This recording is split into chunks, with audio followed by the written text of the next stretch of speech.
What's good? Bevan here with Tried and True EDC. Today we're going to be taking a look at FLISSA. The model number is stated on the back right here, but I'll talk a little bit more about that when we get to availability and cost. Take a moment to look at the packaging. Nothing fancy. They give you some literature. Came in this baggie and this box. Now, before we go even further into the knife, I wanted to take a look online and see what I could find about this company. I do know that they are a sub brand of a larger company. However, when I was Googling and searching online, I found three main things. One, which I just mentioned, they are manufactured in China and they're part of a larger company called Great Star Industrial Co. Two, what I found out is that when I searched for FLISSA Knives online, nostalgiaknives.com actually fabricated a story and history behind FLISSA Knives. And it was interesting because I was reading through it and I thought it was actually, oh, is this the legitimate background? Then I Googled some more. It turns out it is a fictional story. But I thought it was very creative in that sense. Three, FLISSA Knives are primarily sold on marketplaces. So you can find it on eBay, Walmart, and Amazon. They have a storefront, a website that you can go visit, but everything takes you and links you back to Amazon. Let's talk about the blade. So you can see there is a bit of billboarding. You got FLISSA stated on the tang of the blade. And then on the back, which I was kind of alluding to, is the model number. And then tells you the steel. This is an 8Cr13MoV. Really, I think it's a beautiful blade shape. It's a nice drop point. It's even got a swedge up top. This is pretty much a full flat grind, minus the swedge. Extends all the way down. It even has kind of a semi-mirrored polished edge. I don't know if you can see, but the light's hitting it just right. You'll see the glint of light hitting off it. It's a beautiful edge. They did a really nice job on this. It's a nice satin finish on the blade itself. It uses thumb stud for deployment, and we'll talk about the action a little bit more later on. It's nice. I am very happy with it. It's got jimping right here towards right on top of the thumb stud. It is effective. And once you really lock in, it doesn't really move anywhere. But yeah, let's see if it'll cut. All right, let's start with the paper. Oh boy, is that slicey right there. Got a zip tie. Pop right open. Here's some 3/8 of an inch poly rope. Pretty decent job on that. And let's go back to the magazine paper. That is really slicey. When I get to the cost and availability, you're going to be a bit shocked. So before I go any further, I do want to say FLISSA reached out to me through my email that's connected to my YouTube account, and they asked if I wanted to check out their knives. I don't have an affiliation with them, meaning I'm not getting paid to provide their links. If you buy from I'll post that in the description. So I'm not affiliated with them. However, they did offer me the opportunity to take a look at the knives, and they didn't charge me for them. So they did send it to me. And I'm saying them is there's actually quite a few. This is one of 4 different models I got from them. And I will be featuring them throughout the entire month in October. Let's talk about the handle. Very minimal hardware. You've got the pivot screw, the pin on one side, which is tastefully done. This is pretty much their logo for FLISSA. It's kind of just says F. Pivot screw on the back. You've got really 2 body hardware screws. Really, that attaches the G10 overlay to the frame itself, which is a stainless steel frame. It's nice and smooth on the back. It is a liner lock, as you can see, and on this part, it's actually pretty decently chamfered.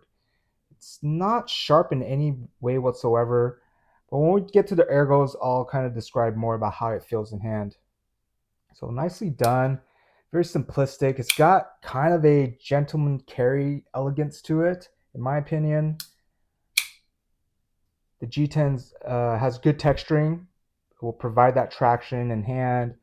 It will lock it in place, but yet it's not too aggressive.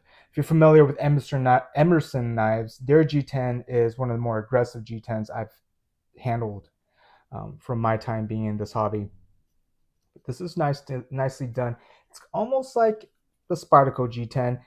Maybe not as grippy as Spyderco G10, but yeah. Let's go and jump into some comparison. Actually, I want to call it one thing. So on the back right here, you could use that as a lanyard placement. That little hole right there, so you can wrap a lanyard if that's your thing. Let's take a look at some size comparisons. So since I already got the PM2 out from Spyderco, throw that on top. On the bottom, got another Spyderco. This one's the Smock.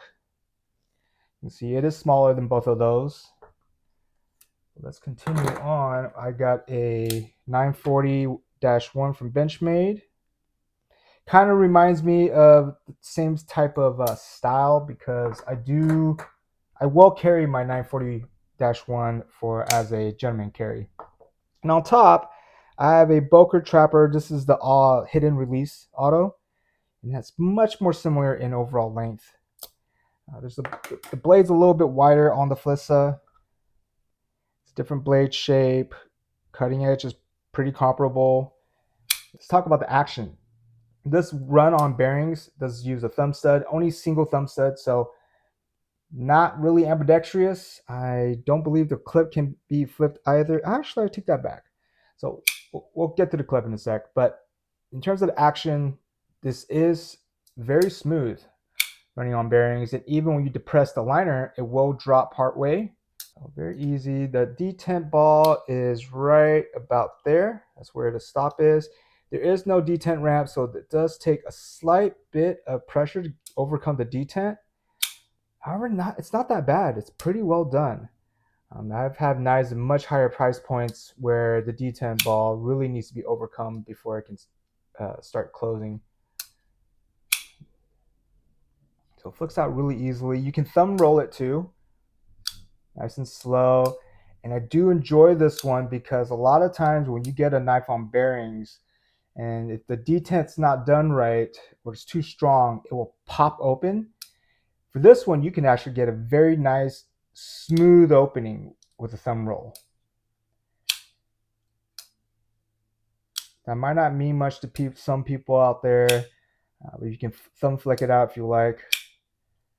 But I tend to appreciate the little things in life, and I think they did a really nice job. So you can slow roll it open, and it doesn't have that little jump as it overcomes a detent ball. Let's talk about the ergos. It's comfortable in hand. It really is. There's might be a slight bit of pressure right here as it pushes against the bottom of your palm. And your saber grip, you do get use of that jimping and a hammer grip. Reverse grip. I would say the reverse grip is least comfortable orientation in hand. Otherwise, this feels really nice. So when I was talking about how the frame, even though it's nicely chamfered inside, there's not sharp at all. No sharp edges whatsoever. However, it feels a bit flimsy. It's a very thin frame from what it appears to be. The G10 does add that extra stoutness to it because it is an overlay. But the frame itself, it does feel a bit flimsy. This is just definitely more of a feel. So I'm not saying it's not sturdy, but if I'm really pressing on it, you can see it bend a bit. But it feels nice in hand. I think they did a really nice job on that. Ergonomics on this. But if you start putting it to long-term use, if you're gripping down, your fingers might start squeezing into this portion of the frame. Now, that's possible with many knives, right? As it's open, you're squeezing down. It's kind of a common, that's bound to happen for any knives that you're using. But because of the thin liners and the way how thin the frame is, it feels like it's pressing down more than, let's say, a frame lock, which I don't have. Well, let's try this one out. So this, since it's more robust all the way around, you don't get that feeling that the meat of your fingers is digging into the portion inside of the frame. This one feels, yeah, if you're putting it to hard use, you start feeling it like right here. I don't know if you can see the indentation on my finger. So something to be aware of. Let's talk about the pocket clip. So this is a deep carry pocket clip and it's reversible. Check out this really cool feature. Go ahead and pinch these together and it slides right out. Woo! Would you look at that? Now on the other side, you can just, so I did flip the knife. Slide it right here. And once you get to the top, pinch it again, push it right in. And that's how you reversed your pocket clip on this one. Really cool feature. I feel like I've seen these on some other knives, but this is the first time experiencing this, so very cool. But let's take a shot at this in the pocket. It is a deep carry pocket clip, as I mentioned, and it does disappear in the pocket, as you can see. And really, you can see just a bit of the butt of that handle sticking out. But otherwise, whew, it's gone. Doesn't take much real estate at all whatsoever. You can easily get your hand in there. Very cool. It is a stainless steel pocket clip, but it does well. And well, I've been carrying this for a little bit, and it has been rubbing against the G10. So you'll see some marks right there. Really not a big deal on a budget blade.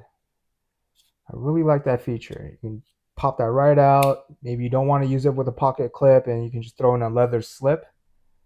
That works very well. Very cool. However, when I was talking about the open and closing, there's only one thumb stud. Uh, it'd be quite difficult to open it with this hand. You can't really thumb flick it. I guess you could. I wouldn't want to try that. Plus, I'm very much right-handed. Since there's only one thumb stud, this certainly favors someone who's right-handed. Let's talk about cost and availability. These are available, readily available. They're $25, $24.99. And the link that was provided to me for when they were when they reached out is an Amazon link, and I'll include that in the description, so you can click on that. Again, I'm not affiliated. I don't get any commission or any type of kickback from it. But if you're interested, I would love to be able to provide the resource for you to, check it out or buy one for yourself.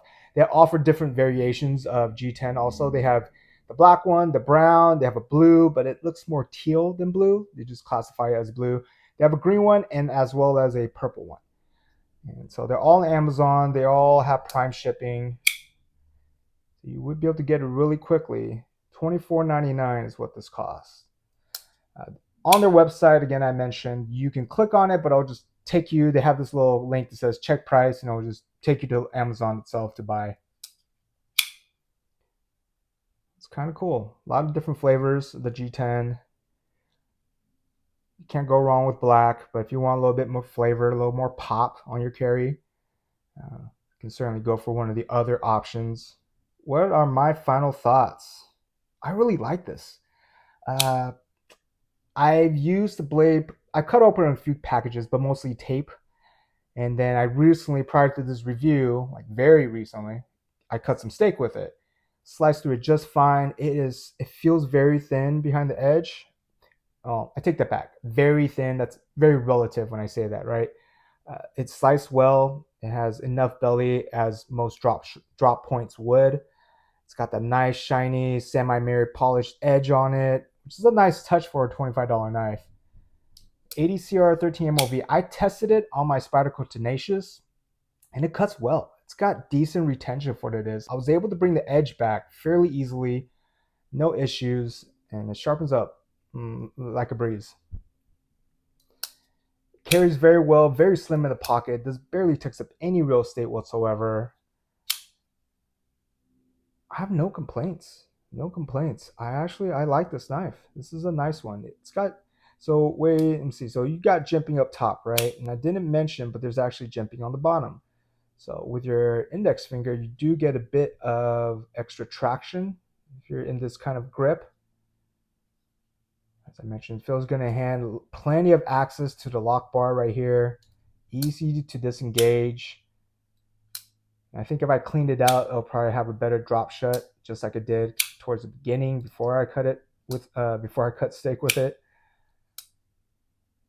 And I just wanted to clarify, after I use it on food prep, usually I will spray Dawn power wash, kind of rub it in, and then rinse it off. So some of that water might have got in, or something might have got in to kind of gunk it up. But it typically, there you go, it's a little better. I would say the only thing, there's a few things. So one, the frame does feel a little bit flimsy. Hasn't been an issue, but again, if you're gripping down really hard, you might start feeling your meat of your fingers dig into the handle right here. But they did a nice job because there's no sharp edges whatsoever. Secondly, they don't make it easy to find though. I mean, on the box itself has a product. This is probably the SKU. And I tried looking up by the SKU. I tried looking up by this model, which I would think is the model number. Nothing came up. So that's kind of, I personally think they should do at least tag one of those as part of the keywords, so it's easier to search and find. Because if someone, I mean, this is a nice knife for $25 especially. That's a good value. And that's me giving my true opinion about this. Whether or not someone sends me a knife to review, it's not going to bias my opinion. So I do want to just kind of clarify. I think this is a nice design, easy in the pocket, easy to carry, cuts well. It's got some features that go beyond the $25 budget blade. Yeah, it's nicely done. Let me know if you're familiar with FLISSA Knives. This is really the first time I really heard about them, but as soon as I got some sent to me, I started seeing them pop up on YouTube and Instagram. This is nice though. I would certainly give this one a try if you're looking for a budget blade. I know there's a lot of competition out in the industry, especially in the budget blade price points. I certainly would not pass this up to check out. So something to consider. Let me know if you got any questions or comments. Drop them below. Love to engage with the community. Appreciate you tuning in. Hope you enjoy your day. Stay frosty.